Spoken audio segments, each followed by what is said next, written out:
AJC Asia Pacific Institute, AJC New Jersey Regional Office, American Indian Public Affairs Committee, and Hindu Temple Society of North America collectively organized an event on 26 November in Manhattan, which was called 5 years since the Mumbai terrorist attack, a commemoration.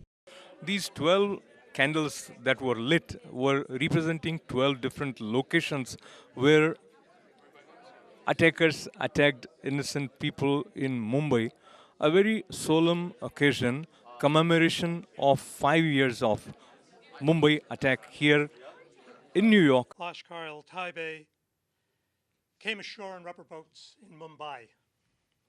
They carried AK-47s, large amounts of ammunition, IEDs, hand grenades, water and food, and communication equipment needed to take orders from their handlers in Pakistan. They separated into teams and spread across South Mumbai, intent on accomplishing their carefully calculated route, designed to inflict the greatest chaos, and the carnage went on for almost 3 days.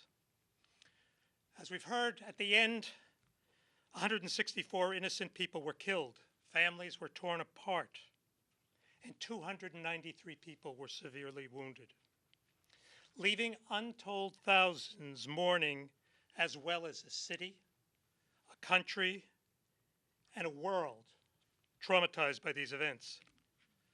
Most of the casualties were Indian nationals, police, security personnel. However, the terrorists were ordered to single out specific designated foreigners if they could find them. Who were those foreigners? Americans, Britons, Australians, and Jews. And among the dead were 28 foreign nationals from 10 countries. Israel and India actually share a lot of information on security procedures and fighting terrorists, and there's no guarantee it can never happen again.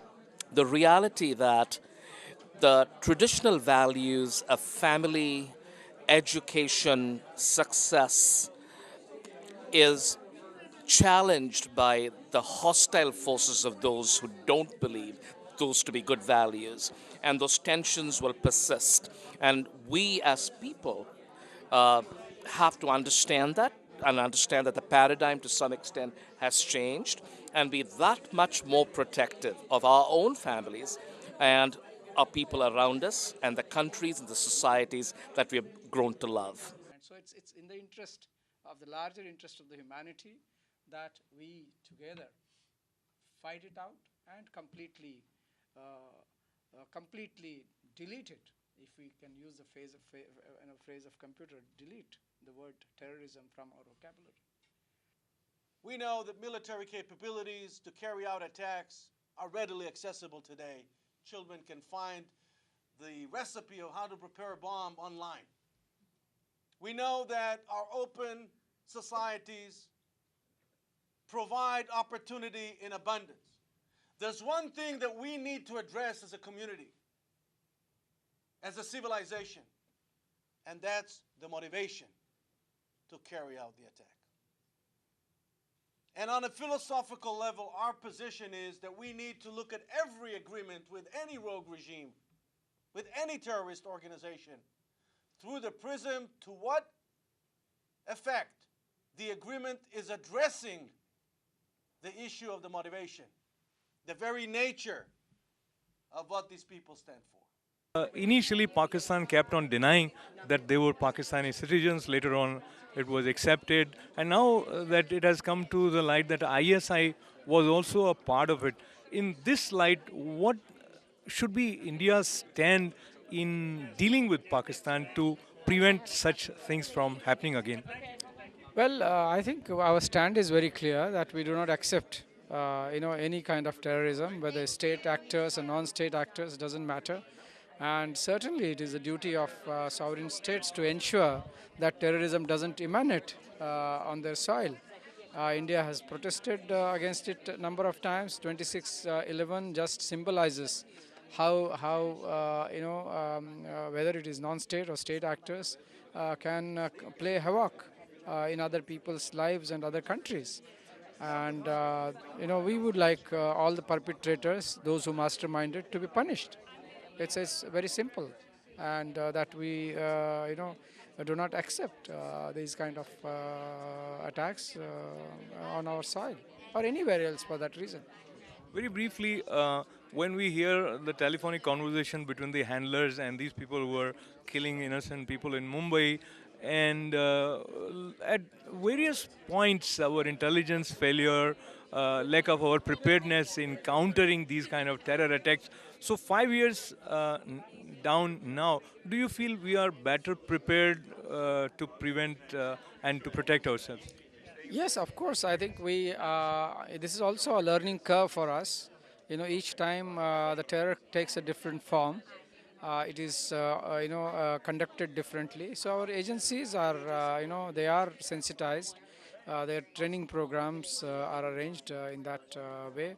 Maharashtra state, for example, has taken a number of steps after 26/11. The coastal states of India have implemented things like radar system, equipping the boats, with GPS and things like that.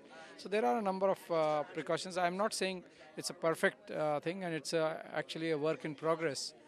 But we have learned lessons, and we are trying to act on them. Everybody talks of terrorism, but apparently solution has not been sought yet. Number one. Number two, we gather here together to pay our homage to those who lost their lives, and also their families.